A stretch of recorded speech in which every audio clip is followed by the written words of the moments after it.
In 1977, the great powers' attention shifted to the Horn of Africa. As regimes changed, so did alliances. The Soviet Union and the United States switched sides easily.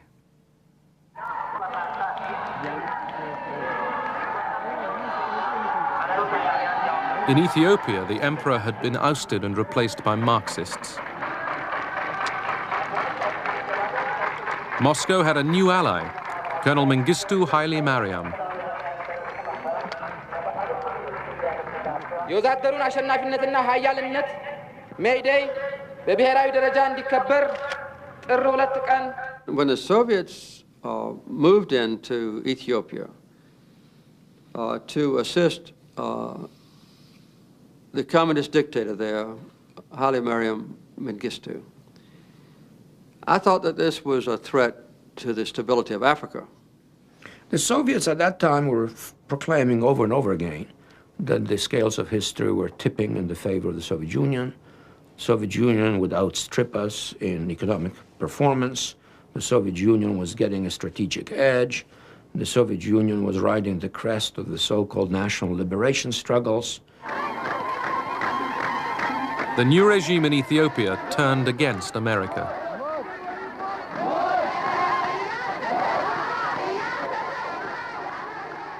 Mengistu expelled most of the Americans from Ethiopia in the following months, arrogantly terminated the American aid program.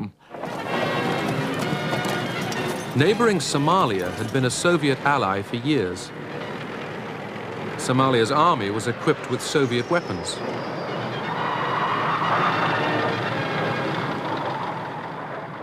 But now that Moscow was also linked with Ethiopia, the Somalis considered turning to Washington. They had very little chance of getting American full support. But they knew that if they tried to present themselves as anti-Soviet, they would improve their chances.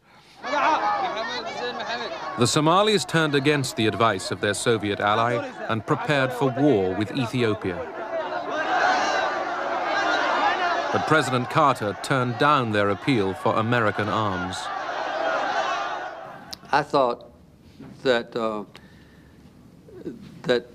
Somalia should not be permitted to succeed in trying to take Ethiopian territory, and I refused to give the Somali government any weapons.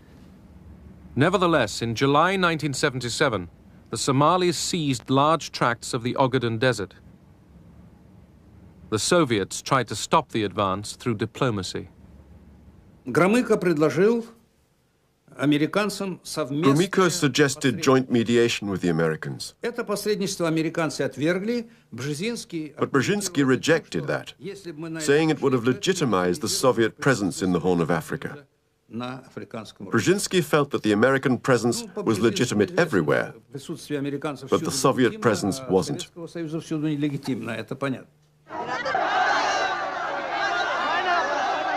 Anti-Soviet demonstrations in Somalia greeted the government's decision to send the Russian advisors and their families back to Moscow.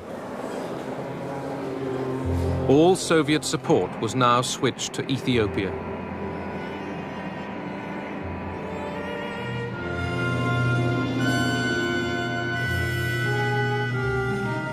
The Soviet Union began shipping in weapons and 15,000 troops to fight in Ethiopia. The troops were Cuban.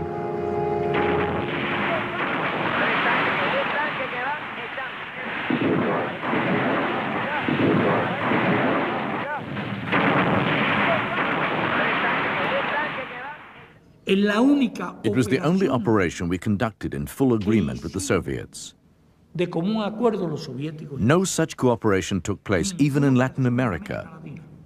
Quite the opposite.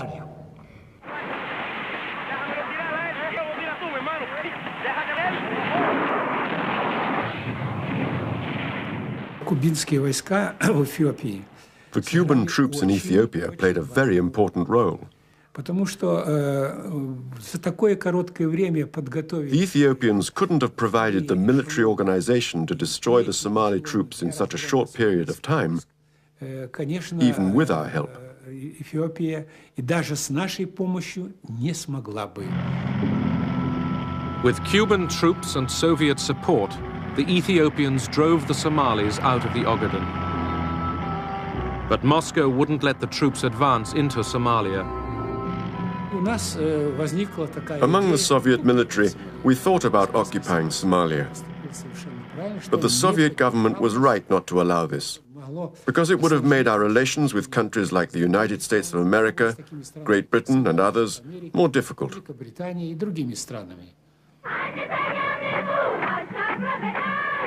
Mengistu Haile Mariam basked in glory. The Cubans and Soviets had saved his regime.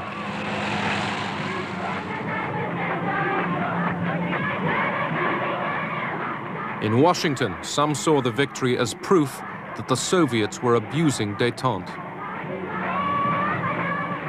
The Horn of Africa was not important to America as of itself, but it was important as a measure and a test of how the Soviets were interpreting détente. Quarrels about the Third World were getting blown out of all proportion. These disputes about Africa, Angola, Ethiopia and Somalia. None of them were worth it. 20 years later, no one even remembers who was doing what.